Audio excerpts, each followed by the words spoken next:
pagkakataon na nasa tanabi ko.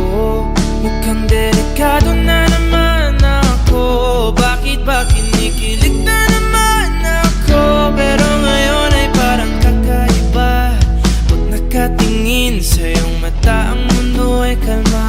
Ngayong nandyan ka na, di nagmamadali. Ikaw lang ang katabi hanggang saan ko kay pumuti.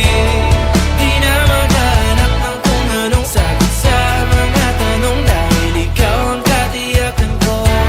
Hindi na ako bibitaw, iyong ikaw lang dahil sa'yo.